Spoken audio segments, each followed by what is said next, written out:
dice la Biblia de las guerras? ¿Se acabarán en algún momento? ¿Dios está en acuerdo o desacuerdo? Seguramente ustedes se preguntan, ¿por qué Dios permite las guerras? ¿Por qué no hace nada para acabarlas?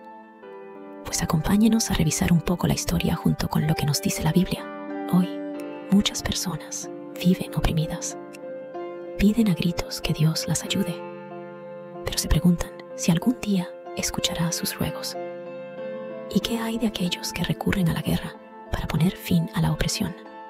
Considera a Dios que tienen razones válidas y les da su apoyo. No lo dude. En Salmos 72, 13 y 14 nos dice: Dios ve el sufrimiento que hay en el mundo y hará algo al respecto. En la Biblia, Dios promete que traerá alivio a quienes sufren la tribulación. ¿Cuándo lo hará? Al tiempo de la revelación del Señor Jesús, desde el cielo con sus poderosos ángeles, al traer Él venganza sobre los que no conocen a Dios y sobre los que no obedecen las buenas nuevas acerca de nuestro Señor Jesús. Hemos visto que Dios ya ha decidido acabar en el futuro con la maldad y defender a los oprimidos, y que su Hijo Jesucristo irá al frente de esa guerra.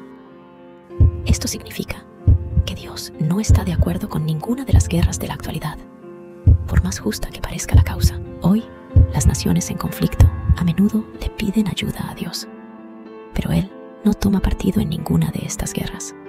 Incluso la Biblia Romanos 12, 17, 19 dice: no devuelvan mal por mal a nadie, y añade: no se venguen. Es más, le ha hecho saber a la humanidad que debe esperar pacientemente a que Él actúe, y eso ocurrirá en el Armagedón, según Salmo 37, 7. A Él le desagrada que las naciones peleen entre sí. Lo ve como un atrevimiento. Por eso, en el Armagedón mostrará su indignación y pondrá fin a las guerras en todo el mundo. En efecto, el Armagedón será la guerra que acabe con todas las guerras. El fin de las guerras será una de las muchas bendiciones del reino de Dios. Jesús habló de ese reino en esta famosa oración: venga tu reino, efectúese tu voluntad, como en el cielo, también sobre la tierra, según Mateo 6, 10. No solo acabará con las guerras, sino que eliminará su causa, la maldad. Nos sorprende que los cristianos estemos impacientes por ver las bendiciones que traerá el reino de Dios. Falta mucho para que el reino de Dios acabe con todo el sufrimiento, la opresión y la maldad. Las profecías de la Biblia que vemos cumplirse hoy demuestran que estamos en los últimos días del mundo, tal y como lo conocemos. Pronto, mediante la guerra de Armagedón, el reino de Dios pondrá fin a estos últimos días. Ya vimos que quienes mueran en esta última guerra serán las personas que no obedezcan las buenas nuevas acerca de nuestro Señor Jesús. Pero recuerde que a Dios no le gusta que nadie muera, ni siquiera los malvados, puesto que no desea que ninguno sea destruido en esta guerra final. Su voluntad es que estas buenas noticias se prediquen en toda la tierra habitada para testimonio a todas las naciones antes de que llegue el fin. La religión y la guerra en tiempos recientes.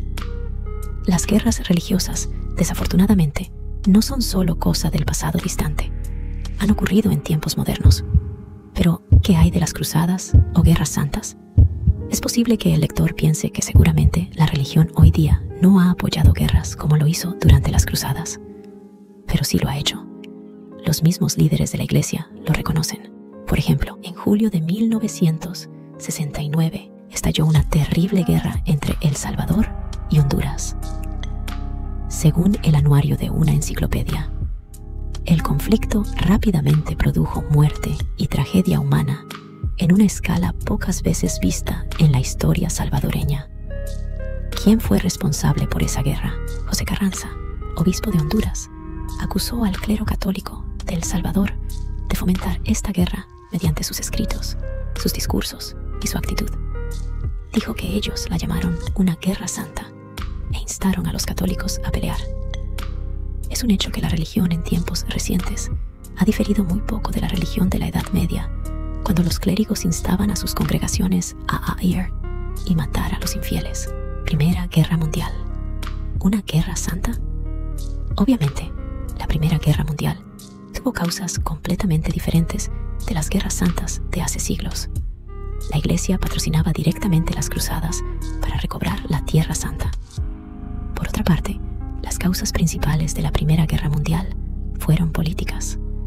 Sin embargo, el papel de la religión en esta guerra moderna fue marcadamente similar al papel que desempeñó la religión en las anteriores guerras santas. ¿Cómo influye la religión en la guerra? Aunque en muchos países la religión está decayendo, se puede incluir al clero en la élite de los grupos de influencia decisoria. Más aún, la religión ha sido, y aún es, la fuerza inductora tras muchas de las guerras. Un ejemplo evidente es la guerra que se libra entre los musulmanes chiitas de Irán y los musulmanes sunitas de Irak. Existe una situación parecida en el conflicto entre la India y Pakistán. A este respecto, el profesor Stoessinger declara: la guerra religiosa más brutal de la historia no ha sido ni las cruzadas cristianas contra el Islam, ni la guerra de los 30 años, que enfrentó a católicos contra protestantes. Ha sido la guerra de los hindúes contra los musulmanes, ocurrida en el presente siglo. ¿Qué provocó esa enemistad que aún perdura? La división entre India y Pakistán, que tuvo lugar en 1947. La primera consecuencia de aquella división fue un trasvase de población de proporciones gigantescas, probablemente el más numeroso de la historia. Más de 7 millones de hindúes, temerosos de la persecución en Pakistán, buscaron refugio desesperadamente en la India y, en contrapartida, una cantidad similar de musulmanes huyó de la India a la seguridad que les ofrecía el suelo pakistaní. Se generó una enorme cantidad de violencia y derramamiento de sangre debido al odio religioso que acompañó ese trasvase de población. A través de toda la historia, la clase clerical ha sido el cómplice servicial de la élite gobernante. En tiempos de guerra, los líderes religiosos de ambos bandos han bendecido beatíficamente, en el nombre de Dios, tanto a las armas como a los ejércitos, siendo a menudo ambos miembros contendientes de una misma religión. Esta blasfemia ha hecho que mucha gente le vuelva la espalda a la religión y a Dios. Nacionalismo, el egoísmo sagrado que divide. Hay ocasiones en que la gente no está a favor de la guerra. ¿Sobre qué base, entonces, pueden los gobernantes persuadir tan fácilmente a la población para que apoyen sus fines? A este problema se encaró el país de los Estados Unidos en Vietnam. Entonces, ¿qué hizo la élite gobernante?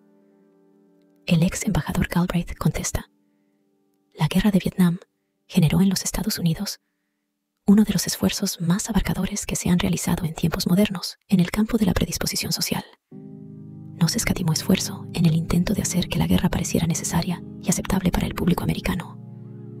Y eso pone al descubierto la herramienta más versátil para predisponer a una nación para la guerra. ¿Cuál es? De nuevo el profesor Galbraith da la respuesta. En todos los países se inculcan principios de patriotismo en las escuelas. Una cuidada preparación es de especial importancia a fin de aglutinar a la gente en torno a la bandera y conseguir su subordinación al estamento militar y a los dictados de la política exterior.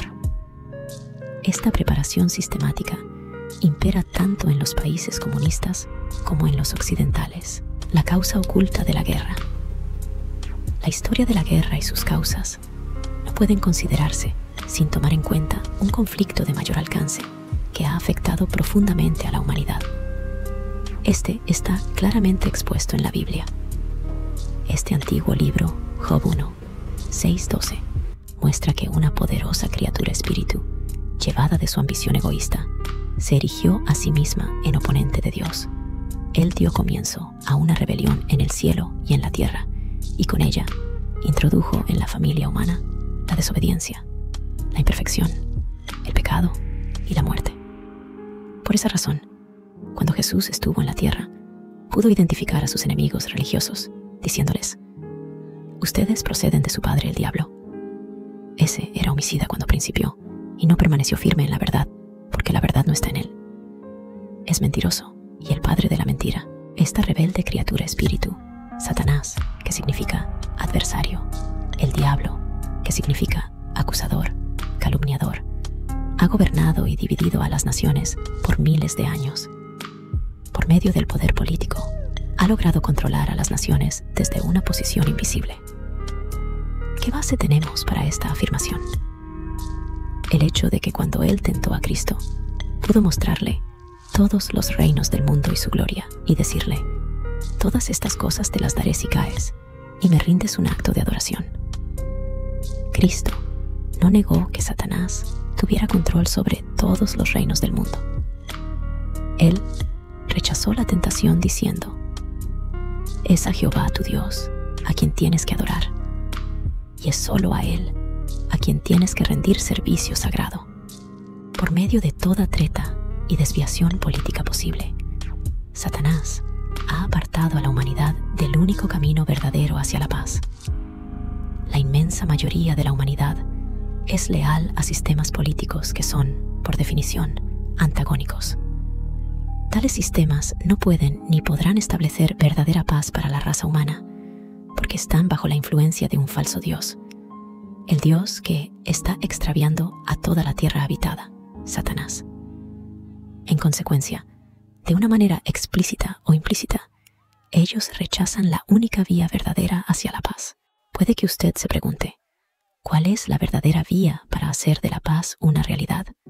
¿Qué traerá esa transformación?